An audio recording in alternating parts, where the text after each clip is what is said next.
This is ರಾಜಕೀಯ again. ಈ ರಾಜಕೀಯದ ಕತೆ ಇಷ್ಟೆಲ್ಲ ಆದ್ರೆ ಯಾದಗಿರಿಯಲ್ಲಿ ಇನ್ನೊಂದು ರೀತಿಯ ಡಿಫರೆಂಟ್ ರಾಜಕೀಯ ನಡೀತಾ ಇದೆ. ಚರಂಡಿ ಮೇಲೆ ಕಾಂಪೌಂಡ್, ಅದಾದ್ಮೇಲೆ ಅಲ್ಲಿ ಗೋಡೆ ನಿರ್ಮಾಣ ಆಗಿರುವ ಆರೋಪದಲ್ಲಿ ನಗರಸಭೆಯವರು ಈಗ ಡೆಮಾಲಿಷ್ ಮಾಡಿದ್ದಾರೆ.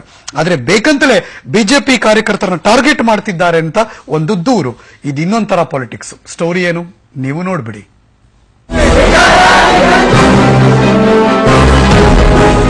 ಹೀಗೆ ಮನೆ ತೆರವು ಮಾಡಿದ್ದನ್ನ ವಿರೋಧಿಸಿ ಪ್ರತಿಭಟನೆ ನಡೆಸುತ್ತಿರೋದು ಯಾದಗಿರಿ ಜಿಲ್ಲೆ ಸುರಪುರದ ತಿಮ್ಮಾಪುರ ಮೆಹಬೂಬಾ ನಗರದಲ್ಲಿ ವಾರ್ಡ್ ನಂಬರ್ 24ರಲ್ಲಿ 20 ಅಡಿ ರಸ್ತೆ ಹಾಗೂ ಚರಂಡಿ ಮೇಲೆ ನಿರ್ಮಾಣವಾಗಿದ್ದ ಕಾಂಪೌಂಡ್ ಹಾಗೂ ಕಟ್ಟಡವನ್ನ ಶನಿವಾರ ರಾತ್ರಿ ಏಕಾಏಕಿ ತೆರವು ಮಾಡಲಾಗಿದೆ.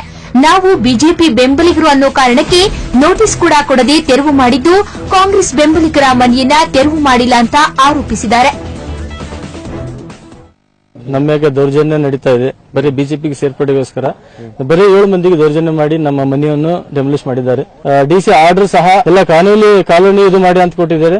ಅದು ಬಟ್ ತಮ್ಮ ಇದಕ್ಕೆ ಇಟ್ಕೊಂಡು ನಮ್ದೇ ಅಷ್ಟು ಮನೆ ಇದು ಮಾಡಿದ್ದಾರೆ. ಬಿಜೆಪಿ ಕಾರ್ಯಕರ್ತರನ್ನ ಟಾರ್ಗೆಟ್ ಮಾಡಿ ಅವ್ರ ಮನೆಗಳನ್ನ ಅಷ್ಟೇ ಹೊಡೆಯುವಂತ ಒಂದು ಕೆಲಸ ಮಾಡಿದ್ರೆ ನಾಮಿನೇಟ್ ಕೌನ್ಸಿಲರ್ ಅವ್ರ ಮನೆ 3 ಫೀಟ್ ಹೊಡಿದ ಅವ್ರ ಮನೆ ಬಿಟ್ಟು ಸೈಡ್ ಬಾಜು ಎಲ್ಲ ಮನೆ ಹೊಡೆದು ಅವ್ರ ಮನೆ ಬಿಟ್ಟಿದ್ದಾರೆ. ಈ ತರ ಪಕ್ಷಪಾತ ಮಾಡಿ ಬಡ ಜನರಿಗೆ ತೊಂದರೆ ಮಾಡುವಂತ ಒಂದು ಕೆಲಸ ಇವತ್ತು ಕಾಂಗ್ರೆಸ್ ಪಕ್ಷದವರು ಮಾಡ್ತಿದ್ದಾರೆ. ನಗರಸಭೆಯಲ್ಲಿ ಕಾಂಗ್ರೆಸ್ ಆಡಳಿತ ಹಿಡಿದಿದ್ದು ಕ್ಷೇತ್ರದ ಶಾಸಕರು ಕೂಡ ಕಾಂಗ್ರೆಸ್ ಪಕ್ಷದವರಾಗಿದ್ದಾರೆ. ಹೀಗಾಗಿ ಬಡಾವಣೆಯ 400 ಮನೆಗಳ ಪೈಕಿ ಕೇವಲ 9 ಮನೆಗಳನ್ನ ಮಾತ್ರ ತೆರವುಗೊಳಿಸಿ ಅನ್ಯಾಯ ಮಾಡಿದ್ದಾರೆ. ಹೀಗಾಗಿ ಜಿಲ್ಲಾಡಳಿತ ಕೂಡಲೇ ಮಧ್ಯಪ್ರವೇಶ ಮಾಡಬೇಕು ಅಂತ ಒತ್ತಾಯಿಸಿದ್ದಾರೆ. ಆದರೆ ಮಳೆಗಾಲ ಆಗಿರೋದ್ರಿಂದ ಅತಿಕ್ರಮಣ ಆಗಿದ್ದ ಕಾಂಪೌಂಡ್ ಗೋಡೆ ತೆರವು ಮಾಡಿದ್ದೇವೆ. ಯಾವುದೇ ಪಕ್ಷದ ಕಾರ್ಯಕರ್ತರನ್ನ ಟಾರ್ಗೆಟ್ ಮಾಡಿಲ್ಲ ಅಂತಾರೆ ಅಧಿಕಾರಿಗಳು.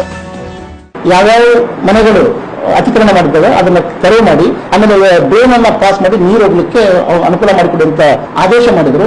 ಸೊ ಇದರಲ್ಲಿ ಫೇವರಿಟಿಸಮ್ ಅನ್ನೋಂಥದ್ದು ಇಲ್ಲವೇ ಇಲ್ಲ. ಯಾಕಂದ್ರೆ ಆ ರಸ್ತೆಯಲ್ಲಿ ಯಾರ್ಯಾರು ಇದಾಗಿದ್ದಾರೆ, ಡ್ರೈನ್ ಯಾರು ತೊಂದರೆ ಮಾಡಿದ್ದಾರೆ ಅದನ್ನು ನಾವು ತೆಗೆದುಹಾಕಿದ್ದೇವೆ. ಮಳೆಗಾಲದಲ್ಲಿ ನೀರು ಸರಾಗವಾಗಿ ಹರಿದು ಹೋಗುವಂತೆ ಅಧಿಕಾರಿಗಳು ಕೈಗೊಂಡಿರುವ ಕ್ರಮ ಉತ್ತಮವಾಗಿದ್ದು ಪಕ್ಷಾತೀತವಾದ ಕೆಲಸ ಆಗಿದ್ರೆ ಯಾವುದೇ ಸಮಸ್ಯೆ ಇಲ್ಲ. ಆದರೆ ಕಾಂಗ್ರೆಸ್ ಕಾರ್ಯಕರ್ತರನ್ನ ಬಿಟ್ಟಿದ್ದು ಮಾತ್ರ ಘೋರ ಅಪರಾಧವೇ ಸರಿ. ಕ್ಯಾಮರಾಮನ್ ರೂಪೇಶ್ ಜೊತೆ ಸತೀಶ್ ಮುಲಿಮನಿ, ಪಬ್ಲಿಕ್ ಟಿವಿ, ಯಾದಗಿರಿ.